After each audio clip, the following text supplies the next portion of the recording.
Love him or hate him, Rush Limbaugh is the king of conservative talk radio. 20 million people listen to him each week on close to 600 stations across the country.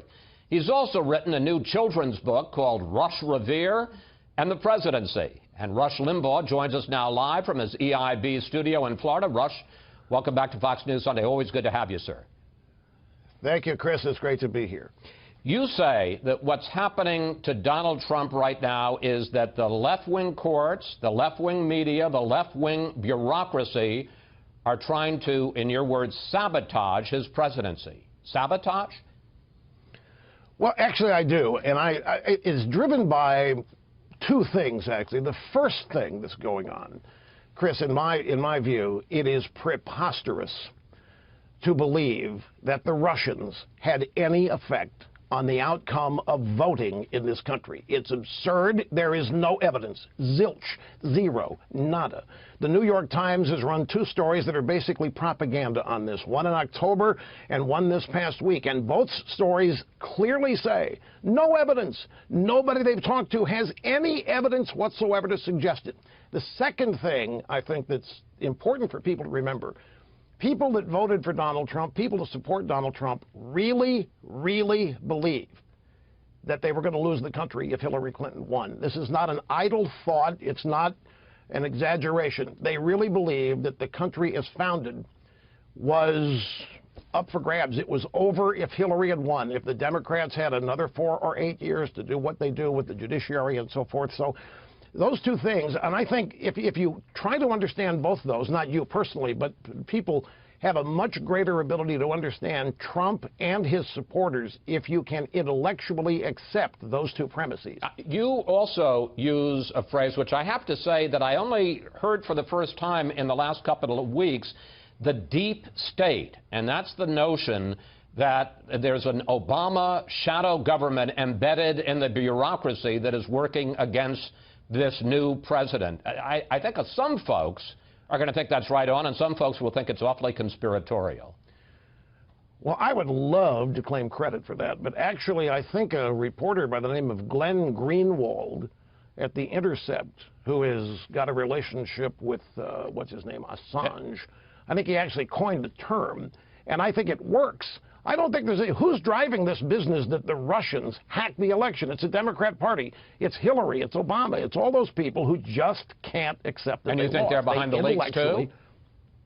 Absolutely. Of course they are. They're trying. Look, they can't win at the ballot box. You know they're down 1,200 seats since 2010. They've become a marginal party electorally. All they've got is their embeds in the bureaucracy and the judiciary, and they're pulling out all the stops. There's no question. This business that the Russians hacked the election, this is serious allegation that is impossible. The Russians could not have had any impact whatsoever on voting, either how they were cast or how they were counted. In fact, if you want to say they did their job. Hillary won the popular vote. How could they have possibly had any, this whole premise, and it's been driving news coverage here ever since Trump took office and even before. And you don't need any more evidence than that to suggest and to know that the left, which is run by Obama and Hillary and the hierarchy of the Democrat Party, is doing everything they can to undermine, to sabotage, and to prevent Trump from implementing his agenda. There's no question about it. I know what Trump should do. Well, I'm going to get to that in a second. But you suggest that there are some things that President Trump may be doing wrong. For instance, you said that you're skeptical about his idea, and we heard it again from Reince Priebus, that they're going to come out with a new executive order on the so-called travel ban, and that this new one is going to pass muster with the federal courts. You're skeptical about that. Well, I'm not so much skeptical. I think they're going to do it, and I think they should do it, because the judiciary, again, is pockmarked with judicial appointees that Democrat presidents have made for years, and they're in there for life. And as we have seen in the first executive order, you know, Chris, his executive order hasn't even been ruled on. The judge in Seattle said, well, the president said during the campaign that he wanted to ban Muslims. And I said, no, it's irrelevant. They're not even using the law to try to stop the president on this. I think what the president has to do, and I was happy to see it, this rally was something that I hoped he would do. And in the rally, he really focused on domestic agenda. Look, here's the thing. Donald Trump has nobody helping him other than the people that voted for him. Obama had the media. Obama had the judiciary. Obama had all kinds of support. At an Obama press conference, a typical question, what enchants you? I mean, Obama was never challenged seriously by the media. Trump doesn't have any of that. He's got to keep his supporters on board. He's got to keep them revved up. So the rally was great. But the thing that will really make all this Russia stuff and all this deep state stuff not take hold is getting to work implementing the repeal of Obamacare, getting to work and really doing tax reform, and getting to work and really shore up our borders, because that is the primary area where people that voted for Trump felt that we were on the way to losing the country. We've even lost the definition of immigration. Immigration today, if you listen to the left, equals anybody who wants to come into the country should be allowed. That's not what immigration is. That's illegal immigration, and we ought to all oppose it. We are all in favor of immigration that determines who gets in, the quantity of people who get in, whether they assimilate or not. Nobody's opposed to that. But immigration has been defined now as people flooding the country who are non-citizens, and that's called immigration according to the culture of the left. And we're just ruining our opportunity to stay together as a people with a common culture. I want to get to this question of focusing on the domestic agenda, because interestingly enough, that's something you've been saying. He needs to focus on the key things that would improve people's daily lives. There is a columnist for the Washington Post who is no conservative, and he actually wrote this week, and I don't know whether you're going to give you a heartburn, he said, Rush Limbaugh is exactly right about how Donald Trump can fix his problems, namely ignore the political chatter and focus on the domestic agenda. But I got to tell you, by historical standards, by this point, Obama stimulus had already been passed. President Trump is pretty slow on Obamacare, is pretty slow on repealing Obamacare, pretty slow on tax reform, and there's a lot of disarray inside the Republican Party on Capitol Hill. Well, now, here I have to tiptoe.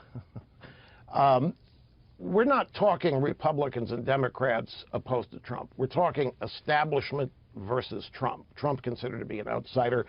The establishment doesn't want any part of Trump. They don't want him to succeed, and I would throw some Republicans in that as well. It's just the way Washington works. And this is why I think moving forward on this agenda is crucial. You mentioned Obama's stimulus. Here's the difference, and this is what Trump supporters know. It wasn't a stimulus. It was a payoff to unions, Chris. It didn't stimulate anything. We don't have a growing economy. We don't have jobs being created at a replacement level for those we had lost. We don't have anything, Obama said. He lied about Rush, the you cost may well of be right. No, this is important stuff. The people. Well, no, I'm not disagreeing with you. I'm just saying at least he passed his program, and President Trump hasn't passed any of his programs yet. Well, it makes my point. Here you had, I tiptoe again. You have the historic You're not very good at tiptoeing. African American. Well, it's television. It's Fox News. I have deep respect. But no, seriously, you have first African-American president. You have everybody falling all over themselves to acknowledge that, to reward that. Obama was going to get everything he wanted in the first year, because if anybody opposed it, they were going to be accused of being a racist or bigot or who knows what. But don't ignore the substance. The voters know that his stimulus, it doesn't matter when it got passed, he misled everybody about it. The people of this country are tired of being misled. They're tired of voting based on what candidates have told them they're going to do, and nothing ever changes. Trump has a wide berth here, Chris. The media did not make Donald Trump, and they can't destroy him. But the media thinks, and when I say media, let me define ABC, CBS, NBC, New York Times, Washington Post, USA Today, LA Times, that cadre. They have a formula, they have a blueprint for destroying Republican political officials they don't like. It's not going to work on Trump. He doesn't fit that mold. They're trying to every day. It's kind of comical to watch. And my point about the domestic agenda, if he really wants to leave and I'm not interrupting. Get going on it. I'm not interrupting because we agreed. I'm just moving you along. I want to stay on this media issue because you heard my conversation just now with Reince Priebus, and tell me what you think. When Trump sends out a tweet and says the fake media, and all those organizations you just listed are not my enemy, they're the enemy of the American people, does that go too far? Well, again, not to his voters. His voters have fought this for the longest time. I think that there's something to it. Enemy of the people, enemy of the state, they're enemies of Trump. And Trump won the election. Trump won on substance. Trump did more interviews. He explained his agenda more than any political presidential candidate ever has in my memory, and he has tried to stick to it as people perceive it. And this effort to stop him, this is what people conclude, anti-American, anti-this. It clearly is anti-Trump. And Trump has a connection with his voters that most politicians don't have. I understand it perhaps better than anybody in media. And that connection that he has is not anything that anybody else can break. Only he can break it. And I got about a minute left, so I'm going to ask you to keep the time on this. Is that all? As you look, no, you've been doing great. As you look at where they are 1 month in, is he in good shape? Is he in trouble? What's the state of the Trump presidency? 1 minute. My impersonation, well, it depends on who you ask. If you ask the media, they want people to believe that it's chaotic and falling apart, and it's already over. Trump's defeated. He doesn't know what he's doing, and everybody's running away from it, and we've got people in the deep state trying to sabotage Trump in order to save America. I think he's doing exactly what he said he was going to do, and at the bottom line, I don't really think he's fazed by all of this. I know Donald Trump. He's a winner. He's committed, and he has intended all along to do what he thinks is necessary to save the country. So perceptions are what they are. Keep an open mind. We're only 1 month in, and he's got 3 years and 11 months to go. And his supporters have nowhere near gotten to the point where they're worried or want to abandon him. They hope he hangs in. They hope he just continues to stick it to them. And they want to see this agenda moved. And believe me, that's the magic here. Get tax reform, Obamacare repealed, and he's free. Rush, thank you. Thanks for coming in today. Always good to talk with you. Please come back. Thank you very much, Chris, and I appreciate this very much. I really do. Always a pleasure.